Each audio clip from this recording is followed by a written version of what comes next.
I know there's a lot of parents here. I know there's probably teachers and those who are living the vocation of teaching to various ages and various groups. And I wonder what it's like when you've given of your best and you really say to yourself, wow, I think we hit it out the ballpark this year. Then you get the results.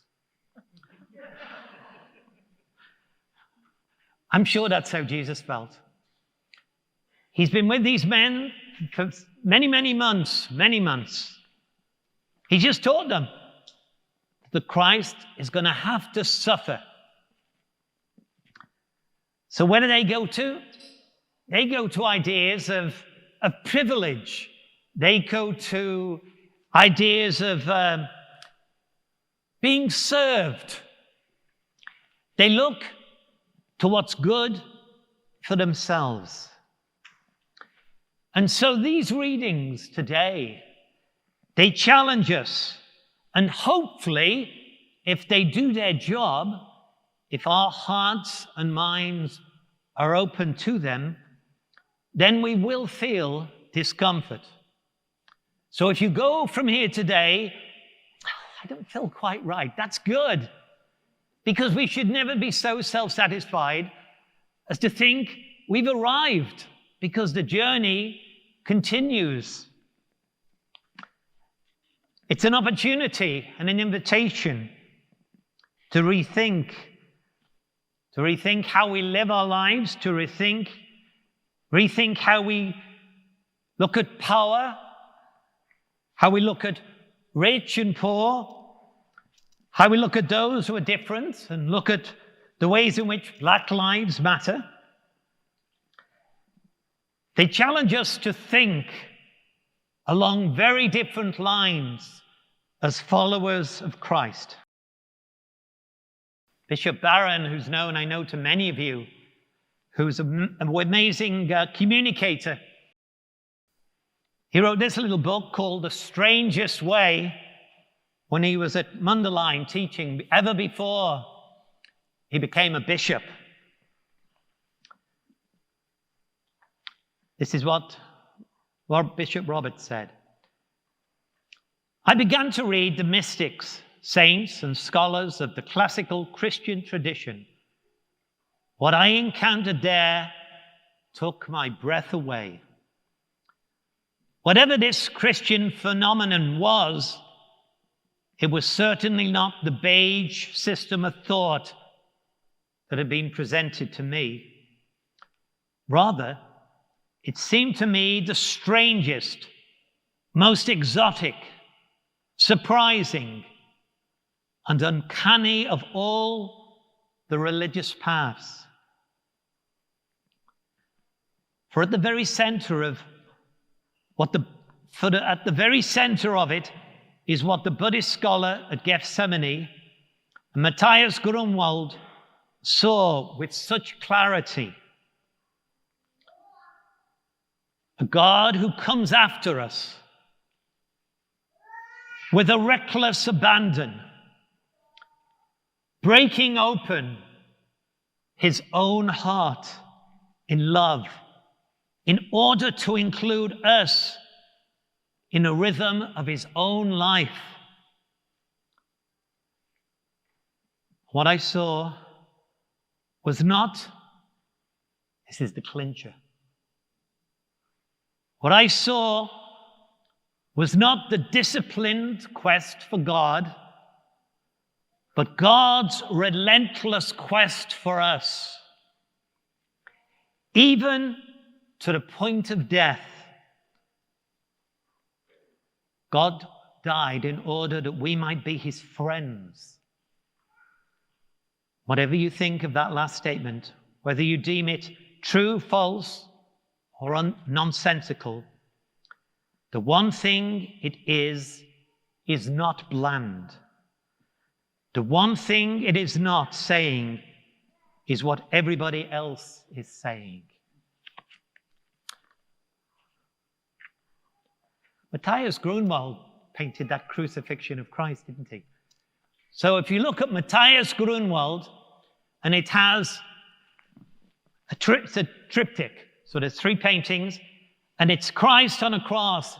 And it was painted for a hospital where people were suffering from syphilis. And so Christ is bearing the scars of somebody who was suffering from syphilis.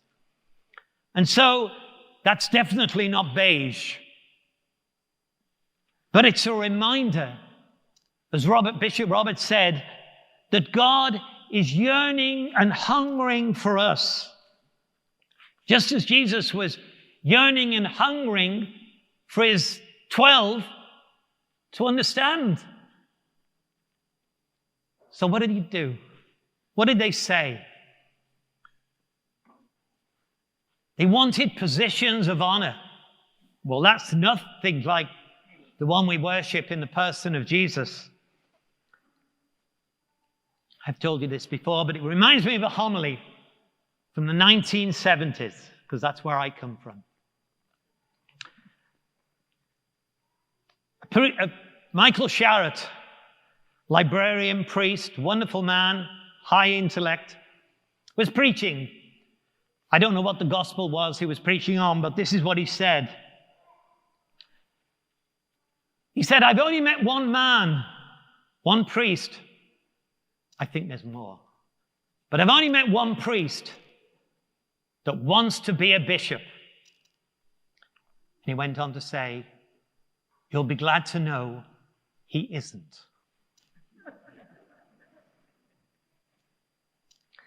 And so the invitation that we're offered today is to become who we were created to be. Not seeking power, privilege, or wealth. In England, where I come from, the Anglicans used to call that preferment, wanting to be advanced as a priest, wanting to become a bishop or something even higher. But where do we look for guidance? First of all, we need to know that we need to be guided. So when you've done your job bringing up your children and they get their jobs and they get married, they still need guidance. And so do you, the parents, because we haven't yet arrived. So Jesus takes a child, and we have many babies in this church. Thank goodness. And parents, you're familiar with the cries and the screams of your own baby, and I'm told parents can even tell when it's their baby if they're not actually present in the room. Oh, yes, that's Samuel. That's Mary. And how wonderful that babies use the only language they can. It's of tears or screams. And then you know they must be hungry.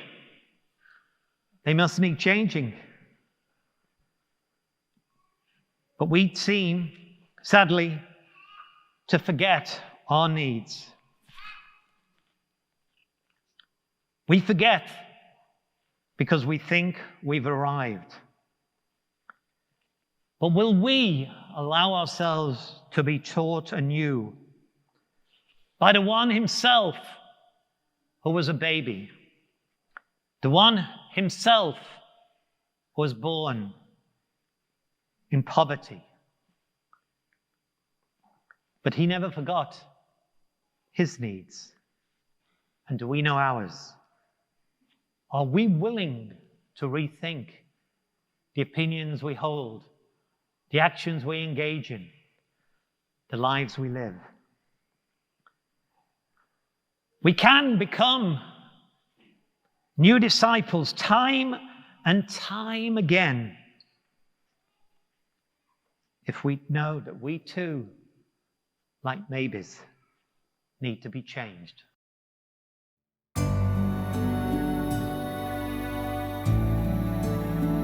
Please like, subscribe, or comment below.